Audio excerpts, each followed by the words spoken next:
નમસ્કાર મિત્રો, જમકારી ટીવી ચેનલમાં આપ સૌનું સ્વાગત છે.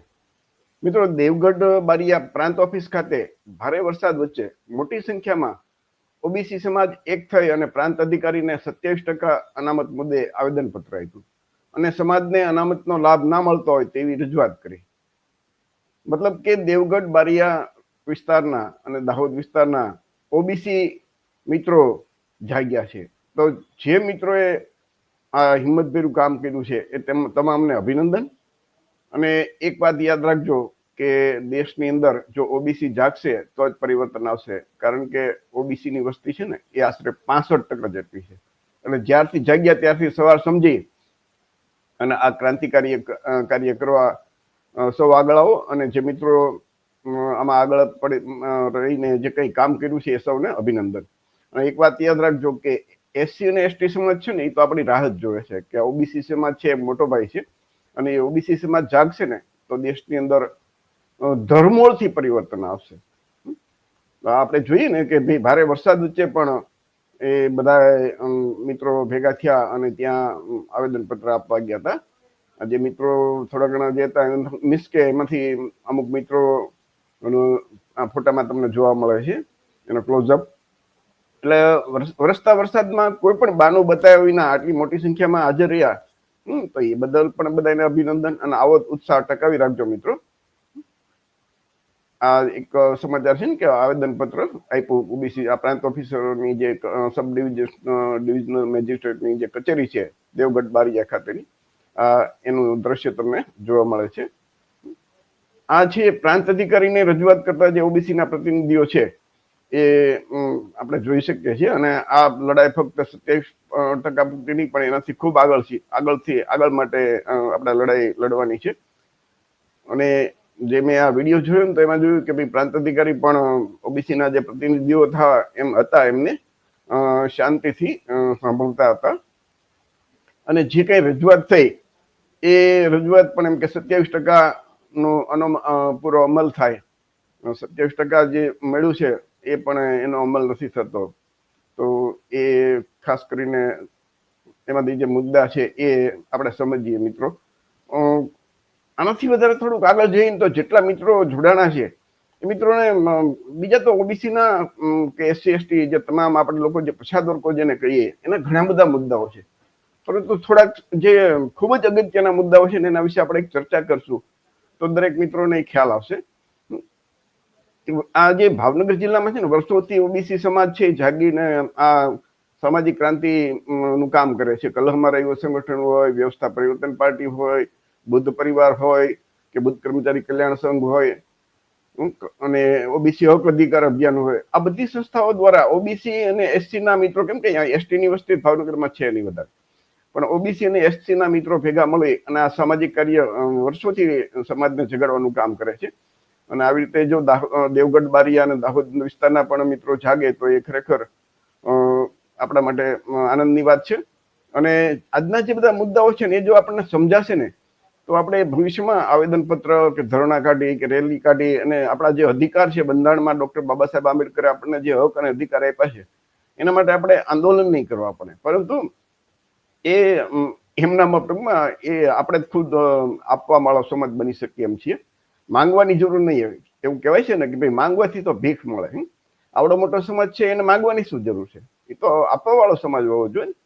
તો એ થોડાક મુદ્દાઓ આપણે સમજશું તો ક્રાંતિકારી જે કાર્ય કરવાના જે બધા મિત્રો છે એમને પણ જુસ્સો જાગશે અને નવા મિત્રોને સમજાવશો તો પણ મજા આવશે. ખૂબ જ અગત્યના મુદ્દા છે. સૌથી પહેલી જે વચ્ચે વાત હતી ને કે જાતિ આધારિત સર્વે, જાતિ આધારિત વસ્તી ગણતરી. ભારતના ઇતિહાસમાં આઝાદી પછી પહેલી વખત બિહારમાં જાતિ આધારિત સર્વે થયો તો ઓબીસીની વસ્તી 63% જેટલી થઈ. યાદ રાખજો મિત્રો, એસસી એસટી ઓબીસી ભેગા કરીએ તો લગભગ 85%ની વસ્તી થઈ. અને સવર્ણોની જે ઉચ્ચ વર્ણના કહેવાતા લોકો છે એની વસ્તી 15%. એટલે જે વર્ષોથી 15 અને 85%નો જે રેશિયો ચાલે છે ને એ ત્યાં સાબિત થયો. તો ત્યારબાદ તેલંગાણામાં વસ્તી ગણતરી થઈ, જાતિ આધારિત સર્વે થયો, એમાં પણ એ જ બન્યું. અને કર્ણાટકમાં પણ જાતિ આધારિત સર્વે થયો, પણ એમાં પણ એ લગભગ ફિગર એ જ આવ્યા છે. તો એનો મતલબ કે હજી ભારત સરકારે આઝાદીથી આજ સુધી એક પણ વખત જાતિ આધારિત ગણતરી નથી કરી કે નથી સર્વે કર્યો. તો આ જાતિ આધારિત વસ્તી ગણતરી છેલ્લે 1931માં અંગ્રેજોના સમયમાં થઈ હતી. ત્યારે ઓબીસી ની વસ્તી 54%, 52 થી 54% જેવી હતી. તો જાતિ આધારિત જનગણના થાય ને તો એસસી, એસટી અને ઓબીસી એમને એમનો હક અને અધિકાર બજેટમાં ભાગીદારી માંગવાની એને ખબર પડે. જેટલો એમની વસ્તી એટલો એમને ભાગ મળવો જોઈએ. અને એસટી અને એસસી અને એસટી જે દલિત આપણે આદિવાસી કહીએ જનરલ ટર્મમાં, તો એના માટે મોટા ભાગના તમે જુઓ ને તો ડોક્ટર બાબા સાહેબ આંબેડકરે જે હક અને અધિકાર એ પાસે એ લગભગ મળે છે. પણ ઓબીસી સમાજ છે એના માટે તમે જુઓ ને તો લગભગ અત્યારે દેશની અંદર સૌથી વધારે અન્યાય થતો હોય તો ઓબીસી સમાજને. તો જાતિ આધારિત વસ્તી ગણતરી કે સર્વે થાય તો એ કોની કેટલી વસ્તી છે એ તો આંકડા આવી જ જાય, પણ એની સાથે આર્થિક સર્વે પણ સાથે સાથે થાય. તો કયા સમાજના કેટલા નોકરી કરતા લોકો છે, અધિકારી છે, પ્રોફેસર છે, ક્લાસ 1 અધિકારી છે, આઈએસ અધિકારી છે, ન્યાયાધીશ કેટલા છે, ઉદ્યોગપતિ કેટલા છે, યુનિવર્સિટીમાં વીસી કોના છે, આ બધું ખબર પડે.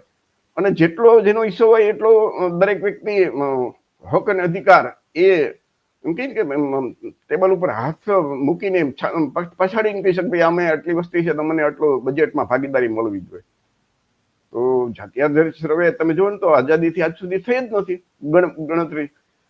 એ ગણતરી થાય અને સર્વે થાય તો આપણને માનો કે 1931 મુજબ 54% આરક્ષણ મળવું જોઈએ, નથી મળતું. અત્યારે 65% માનો કે આપણી વસ્તી આવે તો એ ખરેખર તો ઓબીસી ને વસ્તીના પ્રમાણમાં આરક્ષણ મળવું જોઈએ.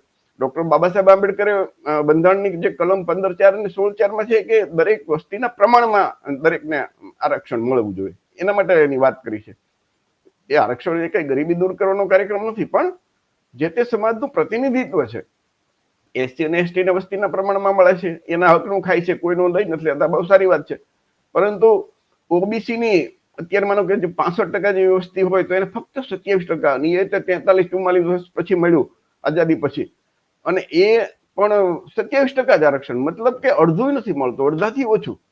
તો એનો મતલબ કે દેશની અંદર ઓબીસી ને સૌથી વધારે અન્યાય થાય છે. અને એના માટે જવાબદાર કોણ કહેવાય એ વિચારજો. આઝાદીથી આજ સુધી કોંગ્રેસ ભાજપની સરકારી તો માનો કે રહે એના માટે જવાબદાર કહેવાય, પરંતુ એ સરકારને પણ ચૂંટવા વાળા તો આપણે જ છીએ ને, આપણી જ વસ્તી ઓબીસી ની વધારે છે. તો એ ખરેખર જવાબદારી આપણી હોવી જોઈએ, આપણે લેવી જોઈએ કે આપણે લોકો જાગ્યા નથી, એટલે જ્યારથી જાગ્યા ત્યારથી એ સારી વાત છે. એ સાથે મંડળ પંચની જે બધી ભલામણો હજી સ્વીકારી નથી. વિચાર કરજો, મંડળ પંચનો એક તો 43-44 વર્ષ પછી અમલ થયો ને એમાંય ફક્ત અત્યાર સુધીમાં કેન્દ્ર સરકારે કટકે બે ભલામણ સ્વીકારી, બાકીની બધી ભલામણ આજની તારીખે બાકી છે. જે લાભ એસસી ને એસટી ને મળે છે એ તમામ લાભ બક્ષી પંચ એટલે કે મંડળ પંચ કે ઓબીસી ના જે જાતિઓ છે, એ સમૂહ છે, એ સમૂહને આપવાની જે લાભ આપવાની ભલામણ મંડળ કમિશને કરી છે. પણ અત્યાર સુધીની જે બ્રાહ્મણવાદી સરકાર છે એ તમે વિચાર કરજો, ક્યારે એમ નથી કહેતી કે અમે બધા એની ભલામણનો અમલ કરશું. તમે વિચાર કરજો કે અત્યારે જે વર્તમાનવાદી સરકાર છે, ભાજપ, કોંગ્રેસ કે આપ, એ કોઈ એમ કે વીપીપી, માનો કે અત્યારે આપણે ગુજરાતમાં 4 પક્ષો લઈ તો આવું મંડળ પંચની બધી ભલામણો સ્વીકાર કરશો એવું કોણ કહે છે? એ આપણે વિચારવું પડશે મિત્રો. દરેક નાગરિકને, બાળકોને એક સમાન અને ફ્રી શિક્ષણ, ચાહે રાષ્ટ્રપતિ કે વડાપ્રધાન હોય કે એક સામાન્ય પટ્ટાવાળો હોય કે એક દેશનો ગરીબ મજૂરી કરતો આપણો ઓબીસી એસટી એસટી નું વ્યક્તિ હોય, દરેકને એક સમાન અને ફ્રી શિક્ષણ મળવું જોઈએ. એ આઝાદીથી આપણી માંગણી છે, ફ્રી શિક્ષણ અને ફ્રી આરોગ્ય સેવા. પણ એના માટે તમે વિચાર કરજો કે અત્યાર સુધી સરકારે કઈ કામ નથી કર્યું. એ હકીકત છે. ઉલટાનું અત્યારે તમે જોવો ને તો આપણી સરકારી શાળાઓ બંધ થાય છે અને ખાનગી શાળાઓ ખુલે છે. એટલે કે ગરીબના માણસો, ગરીબ લોકોના બાળકો છે એને ભણવાનું કોઈ ઊંચી ફી આપી ન શકે, એટલે વધારે ભણી ન શકે. આ એક વ્યવસ્થા દેશની અંદર છે, એ આપણે સમજવી જોશે. જે કાંઈ આપણને ઓબીસી ને બક્ષીપંથના લોકોને હક અને અધિકાર આઝાદીના 43-44 વર્ષ પછી મળ્યા, અને જ્યાં આપણે લોકો સરકારી નોકરીમાં આપણે લાગવા માંડ્યા, તો આ લોકોએ શું કર્યું કે સરકારી જે કંપનીઓ હતી એનું ખાનગીકરણ કરી નાખ્યું. રેલવે, વીમા company, airport, petroleum company, coal India, BPCL, BALCO, BSNL, gun factory, ભેલ, આ બધી ફેક્ટરીઓ ટૂંકમાં જે સરકારી સાહસો જાહેર સાહસો છે એમાં એસસી એસટી ઓબીસી ને ભલે આપણને અડધાથી ઓછું આરક્ષણ મળ્યું પણ એ મળ્યું તો ખરું ને. તો એ મીન્સ કે એટલું આપણું બંધ થઈ ગયું. આ બધાનું ખાનગીકરણ કરશે અને જે સરકારી બીજી નોકરીઓ છે એનું આઉટસોર્સિંગ કરી નાખ્યું, કોન્ટ્રાક્ટ પદ્ધતિ અપનાવી દીધી. એટલે ક્લાસ અને 3-4 તમે જોયું ને તો આવા કાવતરા કર્યા. એટલે જેમાં એમાં તો અનામત આપવી જ ન પડે. એટલે આપણા છોકરાઓ છે એને નોકરી આપવી ન પડે એના માટે જે કઈ સરકારો છે એ કેવું કેવું કાવતરા કરે છે એ આપણા લોકોએ સમજી લેવાનું છે. ભાજપ કોંગ્રેસની અત્યાર સુધીમાં જે સરકારો રહી છે એને શું શું આપણી માથે કર્યું છે એ વિચારજો તમે લોકો. ભાજપની સરકારે 2019 થી વિચાર કરજો કે ડાયરેક્ટ સચિવની ભરતી કરી નાખી. બધા બેકડોર એન્ટ્રી કરે. આઈએસ અધિકારી 15 વર્ષ નોકરી કરે પછી સચિવ બની શકે એ ડાયરેક્ટ એમનામ લઈ લીધા. અને એ બધા ઉચ્ચ વર્ણના. છતાં એ બંધારણમાં તો એવી કોઈ જોગવાઈ જ નથી. અને છતાં વિચાર કરજો કે કાયદાની આંટી ઘૂંટી કરી અને એ બધા ભરી દીધા. છતાં આપણા સંસદ સભ્યો કે ધારાસભ્યો કોઈ એક શબ્દ બોલતા નથી. તો એ આ વિચારજો. ક્લાસ 3-4 આઉટસોર્સિંગ કોન્ટ્રાક્ટ પદ્ધતિ કરી નાખી. જાહેર સાહસો છે એનું ખાનગીકરણ કરી નાખ્યું. આ આપણા માટે જે નોકરી મળતી હતી એ હટાવી દીધી. ત્યારબાદ એક છે સૌથી મોટો અત્યાર સુધીના બંધારણમાં એમ કહીને કે ભારતના બંધારણમાં સૌથી મોટો જેને ઘા કર્યો હોય, હત્યા કરી હોય એ છે ઈડબ્લ્યુએસ આરક્ષણ. અત્યારે જેટલા જાગેલા કર્મચારી મિત્રો છે અથવા તો જે લોકો નોકરીની તલાશમાં છે યુવાનો, એ બધાને ખબર હશે કે તમે જોજો કે ઈડબ્લ્યુએસ નું આરક્ષણ કે જે ઉચ્ચ વર્ણના કહેવાતા જે એસસી એસટી ઓબીસી નથી એનું મેરિટ તમે જોજો ને તો આપણા ઓબીસી કરતા નીચે હોય જાય. વિચાર કરજો. તો બંધારણની અંદર ઈડબ્લ્યુએસ કે આર્થિક ની રીતે આરક્ષણ આપવાની કોઈ જોગવાઈ જ નથી. આરક્ષણ છે એ પ્રતિનિધિત્વ છે. તો જે કહેવાતી ઉચ્ચ વર્ણની જાતિઓ છે સવર્ણો એનું તો પ્રતિનિધિત્વ એની વસ્તી કરતા તો ક્યાંક 2 ગણું, 3 ગણું, 4 ગણું, 5 ગણું, ક્યાંક 10 ગણું એનું પ્રતિનિધિત્વ છે સરકારી નોકરીમાં. અને છતાં એના માટે જે અત્યાર સુધીના સર્વે મુજબ માનો કે સવર્ણોની 15% વસ્તી આવી ઉચ્ચ વર્ણની, તો એમાંથી 8 લાખથી ઓછી આવક વાળા માનો કે અડધા હોય તો 7.5% કે 8%, તો એને 10% આરક્ષણ આપી દીધું. અને એ 3 દિવસમાં ખાલી રાજ્યસભામાં પાસ કર્યું, લોકસભામાં પાસ કરી દીધું આ વડાપ્રધાન નરેન્દ્રભાઈ મોદીની સરકારે, ભાજપ સરકારે. તો એના વિરુદ્ધ પણ આપણા ભાજપ મીન્સ કે આપણા ધારાસભ્યો કે સંસદ સભ્યો એક શબ્દ નથી બોલતા કે 7-8% ઉચ્ચ વર્ણના લોકોને 10% આરક્ષણ આપી દીધું. અને 65% જેવું ઓફિશિયલી તો માનો કે અત્યારે 52 થી 54% તો એ ઓફિશિયલી કહી શકાય, પણ નવા સર્વે મુજબ તો 65% જેવી આપણી વસ્તી થાય છે. અને એને ફક્ત 27% આરક્ષણ. તો આટલો ભયંકર અન્યાય થાય છે છતાં એના માટે સરકાર કઈ નથી કરતી, નથી કોઈ આપણા પ્રતિનિધિ કઈ બોલતા. તો આ આપણા માટે ભયંકર એક બંધારણ વિરોધી છે. બંધારણમાં સુધારો કરી નાખ્યો. વિચાર કરજો મિત્રો. કલમ 15(4) અને 16(4) એ પ્રતિનિધિત્વની વાત છે. તો આ તો વધારાનું આપણા ગરીબ જે એસસી એસટી ના ઓબીસી ના જે લોકો છે, કોઈ ઠાકોર થી આ બધી ઓબીસી માં આવે તો એના ગરીબ માટે લોકો માટે મનરેગા યોજના, અને ઉચ્ચ વર્ણના જે ગરીબ સવર્ણો છે એના માટે શું સીધી નોકરી સરકારી. તો આ તો કેવી રીતે સહન કરી શકાય કોઈ પણ સમજદાર વ્યક્તિ. અને અત્યારે મોટા ભાગને તમને જોવા મળશે કે ઈડબ્લ્યુએસ નું જે આરક્ષણ છે ને એમાં એનું મેરિટ ઓબીસી કરતા ઓછું આવી જાય. ઓબીસી નું મેરિટ તમે જનરલી જોજો કે જેટલું મોટા ભાગે એના કરતા થોડું ઓછું હોય અથવા તો એના જેટલું થઈને ઉભું રહેતું હોય છે. તો આપણને આટલો અન્યાય થાય છે કેમ કોઈ આપણે ક્યારે વિચાર જ નથી આવતો. આ જે સંદેશનો તો 2023 નો એક રિપોર્ટ છે કે ભાઈ બિન અનામત આયોગ માટે 500 કરોડ, એટલે કે 7-8% વસ્તી માટે 500 કરોડ, અને એસટી એસટી ઓબીસી એના માટે ખાલી 166 કરોડ. એની 75 થી 85% વસ્તી વિચાર તો કરજો. તો આવડી મોટી વસ્તી માટે 166 કરોડ અને પેલા માટે 500 કરોડ. તો આ ભેદભાવ શા માટે? એટલા માટે કે એ આપણી સરકાર નથી. ત્યાં જે છે એ બેઠા છે સરકાર ચલાવવા વાળા, એ ઈમાનદાર હોત, નિષ્ઠાવાન હોત તો બંધારણનો અમલ કર્યો હોત, બંધારણ મુજબ એ જો બધું કામ કરે, દરેકને પોતાની વસ્તી મુજબ ભાગીદારી આપે, તો આપણને કોઈ પ્રોબ્લેમ નથી. કોઈ પણ સમાજના, કોઈ પણ ધર્મના, કોઈ પણ જાતિના લોકો વડાપ્રધાન બને, મુખ્યમંત્રી બને, પ્રધાનમંત્રી મીન્સ કે મંત્રીમંડળમાં પરંતુ એ ઈમાનદારી અને નૈતિકતા એનામાં નથી એવું લાગે છે. જો એવું હોત તો આટલા ભેદભાવ ઉભો જ ન થાય. તમે જો જ્યાં જ્યાં આરક્ષણ નથી ને, આરક્ષણ હોય ને ત્યાં એ ગમે તેવા કાવતરા કરીને આપણને કેમ ન લેવા એના માટે એ કાવતરા કરતા હોય. દાખલા કે એ તમે જો ને તો પેલું ઓપન ઓરલ ઇન્ટરવ્યુ હોય ને તો એમાં આપણા છોકરાને કેમ કાપવા એના માટેના કાવતરા થાય. પણ આરક્ષણ નથી ત્યાં તો આપણો ભાગ્ય જ ચાન્સ લાગે. દાખલા કે રાજ્યસભા છે એમાં સંસદ સભ્યોની નિમણૂક થાય તો એમ જોજો એસસી એસટી ઓબીસી ના કેટલા હશે. ભાગ્ય જ કોક રડ્યા ખીડ્યા એના મત લેવા માટે, અમુક એક બે ને ખાલી નમૂના દેખાડવા માટે થઈને. તમે ભાજપ કોંગ્રેસના વિચાર કરજો, એ લોકો કેટલા આપણા સંસદ બનાવ્યા એસસી એસટી ઓબીસી ના, વિચારજો એક વખત.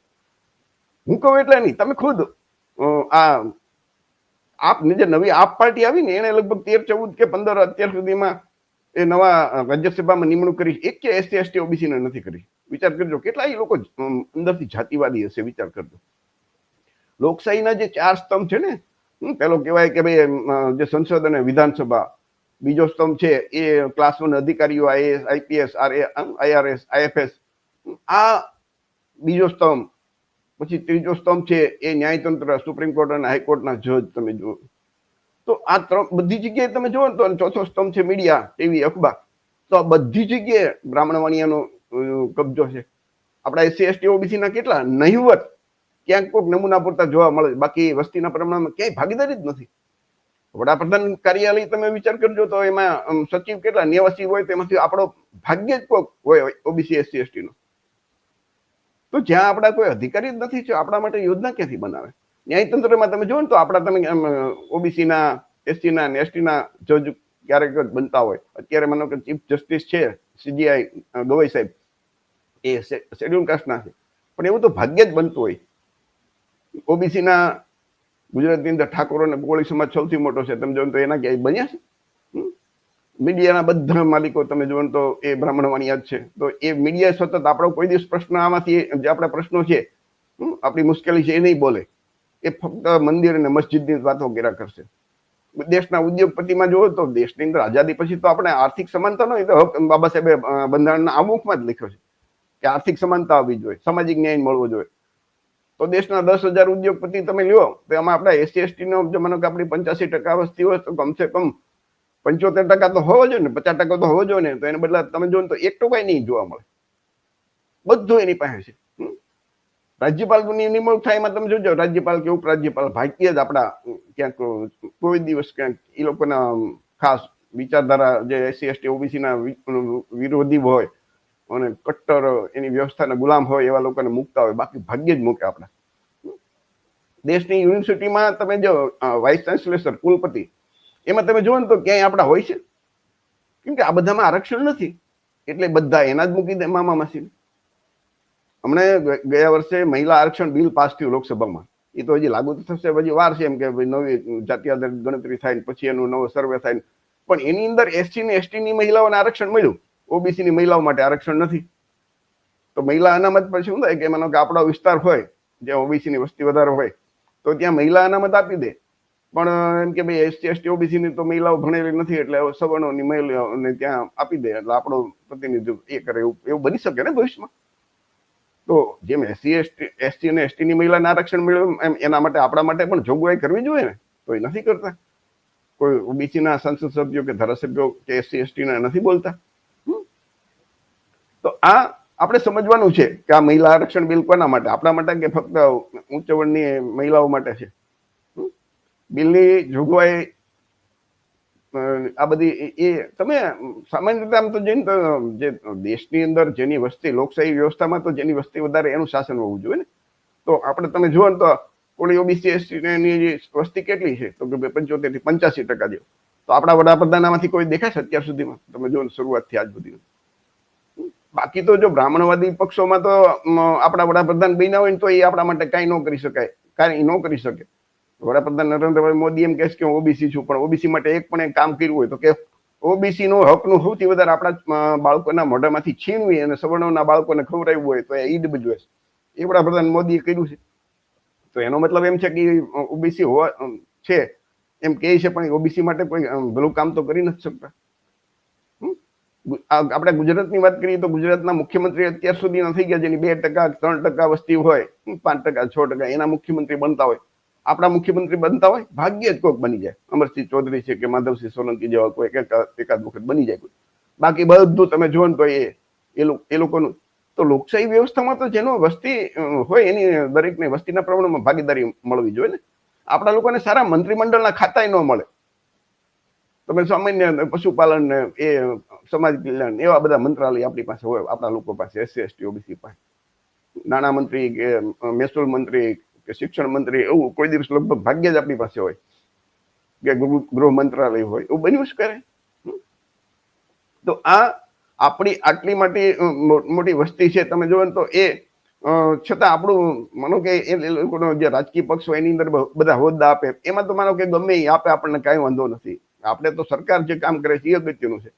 પરંતુ એ લોકોએ શું કર્યું છે, તમે જોયું તો આજે બધી મનુવાદી પાર્ટીઓ હોય ને, ભાજપ, કોંગ્રેસ કે આપ વાળા, એ લોકોએ ઓબીસી SC ST ના સેલ બનાવે. આવડી ઓબીસી ની વસ્તી માનો કે 75 થી 65% હોય, એટલે 52 થી 65%, SC ST ને માનો કે 22.5%. તો એ તો આવડો મોટો સમાજ છે, તો એના સેલ ન બનવા જોઈએ ને. તો 3%, 3.5% બ્રાહ્મણ હોય તો, કે 1.5% વાણિયા હોય તો એના સેલ બનવા જોઈએ. એને બદલે ઓબીસી ના સેલ, SC ના સેલ, ST ના સેલ. ડોક્ટર બાબા સાહેબ આંબેડકરે જે આ વર્ણ વ્યવસ્થા છે ને એ ખતમ કરી નાખી હતી બંધારણથી. તો આ રાજકીય પક્ષોએ બીજી રીતે દાખલ કરી કે તમને લોકોને આપણને જુદા, આપણો એક નવો મોરચો બનાવી દે, ઓબીસી મોરચો, SC મોરચો, ST મોરચો. તો આ ભેદભાવ છે આપણા લોકોને સમજાતો નથી. તો છતાં આટલી બધા આ તો જે અન્યાય છે કે આપણા જે કામ નથી થતા, અથવા તો જે આપણા બંધારણમાં હક આપેલા છે આપણને નથી મળતા, એના થોડાક નમૂના આપણે જોયા. ઘણા બધા છે, એમાંથી થોડાક નમૂના જોયા. તો સતત આપણા સમાજને શું દેખાડે, ઓબીસી ને કે SC કે ST ને, કે મુસ્લિમ સમાજ હિન્દુ મુસ્લિમ કર્યા કરે અને એનામાં નામને સતત ધર્મના નામે મત માગે. તો વિચાર કરજો, આટલા મુદ્દા છે, એમાં ક્યાંય મુસ્લિમ સમાજ આપણા પછાત સમાજની વિકાસ માટે કે બંધારણીય હક આપવાની કોઈ મુસ્લિમ સમાજના સંગઠને ના પાડી હોય તો એક દાખલો બતાવજો કે ભાઈ આમ ના આ લોકોને નહીં આપવાનું. અરે ઓબીસીમાં તો મુસ્લિમ સમાજની કેટલી જાતિઓ આવે છે, મુસ્લિમની જ્ઞાતિઓ આવે છે. તો આપણને મુસ્લિમ સમાજનું એ સતત બતાડે છે, તો ટાર્ગેટ મુસ્લિમ સમાજ નથી. મુસ્લિમ સમાજની જે સરકારી નોકરીમાં આપણને ક્યાં આડા આવતા નથી, એ લોકોને વધારે નોકરી નથી કરતા. નોકરી ઓબીસી ની કોણ ખાઈ જાય છે એ આપણે વિચારવાનું છે મિત્રો. મુસ્લિમ સમાજ તો ક્યાંય આવ્યો નથી આપણી સામે આડે. SC ST ને એના હક નું મળે છે, અને ઓબીસી ને 65% વસ્તી છતાં એનું પ્રતિનિધિત્વ સમજો તો કે 4%, 5%, 6% કે 12%, 13%. તો એનો મતલબ કે ઓબીસી નો જે વધારાનો બાકીનો હિસ્સો છે એ કોણ ખાઈ જાય છે? સીધી વાત છે, ઉપરના ભાગમાં જે સવર્ણો છે એ ત્યાં યોજાય છે. તો એક આપણા ઓબીસી SC ST ને ટાર્ગેટ કરવા માટે દેખાડે આગળ રાખે મુસ્લિમ, અને આપણા જે ઓબીસી ના લોકોને ખાસ કરીને હિન્દુ ધર્મનો ઠેકો આપી દે. અને આપણા લોકો તો હિન્દુ ધર્મનો ઠેકો લઈને પોતાના હક અધિકારને ભૂલી જાય. એનો તમને એક ઉત્તમ દાખલો આપું કે અયોધ્યા મંદિર છે, રામ મંદિર બન્યું. તો અયોધ્યાની જે મંદિરની વર્ષો જૂની કેટલા સમયથી વર્ષોથી લડાઈ હાલે છે, આંદોલન ચાલે, એમાં સૌથી વધારે મર્યા હોય ને એ લડાઈમાં તો ઓબીસી ના લોકો. ત્યાર પછી સુપ્રીમ કોર્ટે ચુકાદો આપ્યો. સુપ્રીમ કોર્ટના આદેશથી આ રામ મંદિર બન્યું. કે ભલે ત્યાં રામ મંદિરનો કોઈ એક પણ પુરાવો નથી મળ્યો, પરંતુ એમ કે ભાઈ હિન્દુઓની બહુમતીની લાગણી છે, એટલે લાગણીના આધારે સુપ્રીમ કોર્ટે ચુકાદો આપી દીધો, ભાવનાના આધારે. બંધારણમાં એવી જોગવાઈ નથી, પણ બંધારણની અંદર એક કલમ 142 એક એવી જોગવાઈ છે કે ભાઈ જોગવાઈ ન હોય છતાં એ ચીફ જસ્ટિસ મીન્સ કે સુપ્રીમ કોર્ટ એનો જે ચુકાદો આપી શકે. એટલે એમ કે ભાઈ બહુમતીની લાગણીનો ધ્યાન રાખીને ચુકાદો આપ્યો કે ભલે રામ મંદિરનો પુરાવો નથી મળ્યો, પણ છતાં એમ કે મંદિર માટે એ જમીન આપી દો. અને એનો ટ્રસ્ટ બનાવવા માટે સુપ્રીમ કોર્ટે સરકારને આદેશ આપ્યો. હવે ટ્રસ્ટ બન્યું ત્યારે ઓબીસી ના લેવા જોઈએ ને, પણ ઓબીસી નો એક પણ લીધો નહીં. વિચાર કરજો. અને છતાં ઓબીસી સૌથી વધારે મરવામાં ઓબીસી. એવું નથી કે કહેવત કે જમવામાં જગલો ને કૂટવામાં ભગલો, આ એના જેવું થયું. તો મતલબ કે એ હિન્દુ ધર્મનો ઠેકો આપ્યો, પણ શા માટે? એ ચૂંટણી જીતવા માટે. અને જયારે કઈક હક અધિકારની વાત આવે, આપણે એમ કહીએ કે ભાઈ આપણા લોકોને મંદિરમાં તે ઓબીસી SC ST પૂજારી તરીકે આપો, એને મંદિરના જેટલા ટ્રસ્ટ હોય એમાં તે વસ્તીના પ્રમાણમાં ભાગીદારી આપો, તો ત્યાં નહીં. તમારે તો ખાલી ટુકડા ભેગા કરવાના, મુસ્લિમની સામે લડાઈ લડવાની. તો આ ધર્મના નામે આપણો ફક્ત ઉપયોગ થાય છે. એ આપણા ઓબીસીના કે એસસીના કે એસટીના લોકોને, એમાં સૌથી વધારે મોટો ઓબીસી સમાજ છે. તો ઓબીસી સમાજને તમે જો ને તો એ મંદિરનો ઠેકો લઈને ફરતો હોય કે ધર્મનો ઠેકો લઈને, પણ આપણા જે ધારાસભ્યો કે સંસદ સભ્યો નથી બોલતા કે ભાઈ આમાં ઓબીસીના લોકો સૌથી વધારે તો મળ્યા છે, એમાં એનું યોગદાન છે, ભોગ આપ્યો છે, તો એના ટ્રસ્ટીઓ વસ્તીના પ્રમાણમાં હોવા જોઈએ, એસસી એસટીના વસ્તીના પ્રમાણમાં હોવા જોઈએ. તો મોટા ભાગના તમે જોયું તો એ બ્રાહ્મણ, ક્ષત્રિયને લગભગ કોઈ નથી લીધા એવું છે માહિતી. તો આ બધી સમસ્યાઓ છે. સમસ્યાનો ઉપાય શું? કેમ કે સરકાર તો એનો માનો કે નિષ્ઠાથી કે ઈમાનદારીથી કામ નથી કર્યું. એ જેના ફાયદા માટે અથવા જે લોકો એને એ પક્ષોની રચના કરી એના સમાજના ફાયદા માટે કામ કરે છે ને આપણા માટે નથી કરતી. તો એ આપણને ખબર હવે તો પડવી જોઈએ ને. એક ચૂંટણી, બે ચૂંટણી, પરંતુ એને ચૂંટીને તો આપણે મોકલીએ છીએ ને, મતદારો. અંતે દેશના માલિક તો મતદારો છે, અને મતદારોમાં આપણી વસ્તી વધારે છે, એસટી એસટી ઓબીસીની 75 થી 85%. અને જો આપણી, એટલે એનો મતલબ કે આપણે જવાબદાર છીએ આ બધી આપણી સમસ્યા માટે. આપણે એવી સરકારને બેસાડીએ છીએ જે આપણને કઈ આપતી નથી, હક અધિકાર. આપણું ભાગ્ય નક્કી કરવા માટે આપણે એવા લોકોને દર વખતે સત્તા ઉપર આપીએ કે જેને આપણા માટે કઈ કામ જ નથી કર્યું, અથવા તો આપણા વિરોધમાં આપણા હક અધિકાર જે બાબા સાહેબ આપ્યા આપણને આપતા નથી. તો એના આપણી જવાબદારી બનશે ને. તો આના માટે આપણે આ લોકોએ જાગવું પડશે. ફક્ત 27% માટે નથી લડવાનું. આપણને વસ્તીના પ્રમાણમાં દરેક જગ્યાએ નોકરી, ધંધા, ખેતીવાડી, દરેક જગ્યાએ વસ્તીના પ્રમાણમાં બધી જગ્યાએ ભાગ મળવો જોઈએ. વિચાર કરજો કે જેટલા આઈએસ અધિકારી હોય કે દર બીજો આઈએસ અધિકારી આપણો હોવો જોઈએ, અધિકારી આપણા હોવો જોઈએ, વીસી આપણા હોવો જોઈએ. આ બધું નથી થતું. તો આ સમસ્યા છે બધી. આપણે બધા જવાબદાર છીએ. તો આપણે વિચારવું પડશે. અને આપણા વડવાઓ એનો ઉપાય આપીને ગયા છે કે આ તમામ સમસ્યાઓ તો છે. સમસ્યા દૂર કરવી હોય ને તો સમસ્યાનું મૂળ કારણ દૂર કરવું પડે. આપણે લોકો સમસ્યા માટે લડ્યા કરીએ, આવેદન પત્ર આપીએ, ધરણા કરીએ, રેલી કરીએ. અરે આવું 65% ઓબીસી સમાજ હોય, એસસી એસટી આપણી સાથે હોય, અને છતાં આપણે ધરણા કરીએ, રેલી કરીએ, ભીખ માંગીએ આપણા હક અધિકાર માટે. તો આપણા માટે શરમજનક છે. ડોક્ટર બાબા સાહેબ આંબેડકરે બંધારણમાં આપણને જે હકો અને અધિકાર આપ્યા છે, એ મતનો અધિકાર એ રાજા બનવા માટે આપ્યો છે, બીજાને રાજા બનવા નથી આપ્યા. જ્યોતિબા ફૂલે, ડોક્ટર બાબા સાહેબ, આપણે આપણા મહામાનવને વાંચ્યા નથી, એને જાણતા નથી. તો એમની જે વિચારધારા છે એ આપણે સમજીએ અને આપણે ખુદ દેશના શાસક બનીએ. લોકશાહી વ્યવસ્થા છે, થોડી રાજાશાહી છે કે એ લોકો નક્કી કરે એમ થાય રાજા, અને આપણે શાસક બનીએ. આપણા હક અધિકાર માટે આ ભીખ માંગવાની જરૂર નહીં પડે. તો આ ઉપાય છે, પણ એના માટે આપણે વિચારતા નથી. આપણે લોકો જે આપણે હક અને અધિકાર નથી આપતા, આપણી સાથે અન્યાય કરે, દર વર્ષે એને જ પાછા મત આપીએ. અને એ લોકો કદાચ ધર્મના નામે દારૂ કે પોટલી કે પાઉંભાજી કે લાડવા કે ગાંઠિયા આવી નાની નાની બધી બાબતમાં આપણા લોકોને પ્રલોભન આપે અને છેતરાઈ જાય આપણા લોકો. ધારાસભ્ય કે સંસદ સભ્ય આપણા હોય, પણ એ તો એ પક્ષના નામે ચૂંટાય છે, આપણા માટે બોલી નથી શકતા. એ લોકો એમ કે અમે બોલીએ તો અમારો પત્તું કપાઈ જાય, અમને બીજું ટિકિટ ન મળે, તો એ ચૂપ છે. તો એનો મતલબ કે આપણે તો અન્યાય સહન જ કરવાનો, અને પછી આવેદન પત્ર આપવાના, રેલી કાઢવાની, ધરણા કરવાના. આ વ્યવસ્થા બંધ થવી જોઈએ. અને હિન્દુ ધર્મનો આપણને ભલે ઠેકો આ લોકો આપ્યો છે, પણ હિન્દુ ધર્મના બધા શાસ્ત્રોમાં આપણી શું દશા છે વિચાર તો કરજો. આજની તારીખે બધા શંકરાચાર્ય એમ કહે છે કે ભાઈ શુદ્ર વર્ણના લોકોને કોઈ હક, એ તો એની એક જ કામ છે કે ઉપરના 3 વર્ણની સેવા કરવાની. આજની તારીખે ડોક્ટર બાબા સાહેબ આંબેડકરે બંધારણમાં વ્યવસ્થા કરી નાખી કે બધા એક સમાન. જે મૂળભૂત અધિકારની વિરુદ્ધની એક પણ વાત હોય કે ધર્મગ્રંથમાં બધું આજથી ન લઈને વોર્ડ ખતમ થઈ જાય. એના બદલે આજની તારીખે હિન્દુ ધર્મનો ઠેકો લેનાર રાજકીય પક્ષો અને બધા શંકરાચાર્યો, હિન્દુ ધર્મના બધા મહંતો, સંતો મોટા ભાગના તમે જોઈને તો એમ જાહેરમાં કહેતા હોય છે કે વર્ણ વ્યવસ્થા જરૂરી છે. બ્રાહ્મણ બધા હિન્દુ ધર્મના શાસ્ત્રોમાં બધા જેટલા તમે, એમાં ફક્ત બધા શાસ્ત્રોમાં તમે જોઈને તો ફક્ત બ્રાહ્મણ શ્રેષ્ઠ છે. તો એના બાપ દાદા લખીને ગયા. મોહન ભાગવત એક એનું સ્ટેટમેન્ટ છે ને કે આ બધી જે જાતિ વ્યવસ્થા, વર્ણ વ્યવસ્થા, એ તો બધું પંડિતો એટલે કે બ્રાહ્મણોએ બનાવી છે. એનો મતલબ શાસ્ત્રો એને લખ્યા છે, ઈશ્વરની રચના એને કરી છે. અને ઈશ્વર અને ધર્મના નામ આપણો ઓબીસી એસસી એસટી સમાજ કેમ ગુલામ બને એના માટે શાસ્ત્રોમાં બધું લખીને ગયા. તો આપણો ભારતનો ઇતિહાસ તમે જુઓ તો 1000 વર્ષથી જ આમ જે બ્રાહ્મણ ધર્મ છે કે એનું અસ્તિત્વ આવ્યું. 5000 વર્ષના ઇતિહાસમાં પહેલા 4000 વર્ષ તો તમે જુઓ ને તો સમણ સંસ્કૃતિ હતી. અને એમાં માનવતા હતી, સમાનતા હતી, કોઈ જાતિ નહોતી, વ્યવસ્થા નહોતી, વર્ણ વ્યવસ્થા નહોતી, એ બધા એક સમાન. તો આપણા બાપ દાદા જેના કારણે મને તમને સારા કપડાં પહેરી અને બોલવાનો કે આ બધું ભણવાનો, નોકરી કરવાનો હક મળ્યો છે, એ ડોક્ટર બાબા સાહેબ આંબેડકરે 14 ઓક્ટોબર 1956 આપણા સમાજને એક આદેશ આપ્યો કે જ્યાં સુધી તમે બૌદ્ધ હિન્દુ ધર્મના રહેશો ને ત્યાં સુધી તો એ તમે હલકી જાતના, નીચ નાલાયક, અધમ જાતિના જ રહેશો. તમારી સાથે અન્યાય અને અત્યાચાર જ થશે, ન્યાય નહીં મળે ક્યારે. તો એ એક જ ઉપાય છે કે તમે બૌદ્ધ ધર્મ અંદર માનવ એક સમાન, એમાં સગવડ ન હોય, એ પણ અંદર આવી શકે. અંદર ઉચ્ચ વર્ણના લોકો બધા એક સમાન, કોઈ ઊંચું નહીં, કોઈ નીચું નહીં, બધા માનવી એક સમાન, બધાને સૌને પોતાનો હક અને અધિકાર મળે.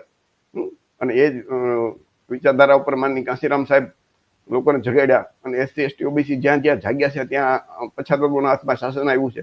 પણ જ્યાં જાગ્યા નથી, ખાસ કરીને આપણે ગુજરાતમાં, તો 30 વર્ષથી જે લોકો આપણને અન્યાય કરે છે, આપણે એને જ સત્તા અને શાસન આપી દઈએ. તો અંતે બધી વિચાર કરજો કે આપણા માટે તો એક જ વસ્તુ છે કે આ બધી સમસ્યાનો સાર એક જ છે કે સમસ્યા માટે જવાબદાર આપણે છીએ. કે આપણે વસ્તી એટલી બધી છે પણ આપણે જાગતા નથી, આપણા મતનો સાચો ઉપયોગ નથી કરતા, આપણે શાસક બનતા નથી. અને એ જેના સવર્ણોના, જે રાજકીય પક્ષોના હાઈકમાન્ડ, એના માલિક કે સ્થાપક એ બ્રાહ્મણ વાણિયા છે, આપણે એને જ સમર્થન આપતા આવીએ તો પછી ભાઈ એ તો એના ફાયદાનું જ કામ કરે ને. એટલે દોષ દેવાનો શા માટે? દોષ દેવાય જ નહીં. દોષ માટે આપણે જ જવાબદાર છે કે આપણે ખુદ આપણું ભવિષ્ય નક્કી કરવા માટે એવા લોકોને શાસન સોંપીએ છીએ, સત્તાની ચાવી, કે જે ભૂતકાળ એનો સારો નથી. તો આપણે ખુદ જાગીએ અને દેશમાં એવા એક ધર્મ, જે માનવ ધર્મ છે, એમાં ઈશ્વર નથી, પુનર્જન્મ નથી, ગયો જન્મ નથી, આવતો જન્મ નથી, કોઈ કર્મકાંડ, જન્મથી મરણ સુધીના કર્મકાંડ નથી. એ માનવ ધર્મના રસ્તે ચાલીએ અને આપણે શાસક બનીએ તો આપણી બધી સમસ્યા દૂર થશે. તો મિત્રો, જે પણ મિત્રોએ દેવગઢ બારિયા અને દાહોદના બધા મિત્રોએ આવેદનપત્ર આપ્યું, બધાને અભિનંદન. અને સાથે સાથે આ મુદ્દા પણ તમે લોકો વિચારજો, ફક્ત તમારી જાણકારી માટે છે, તમને યોગ્ય લાગે તો માનજો. જય ભીમ, નમો બુદ્ધાય, જય સંવિધાન, જય વિજ્ઞાન.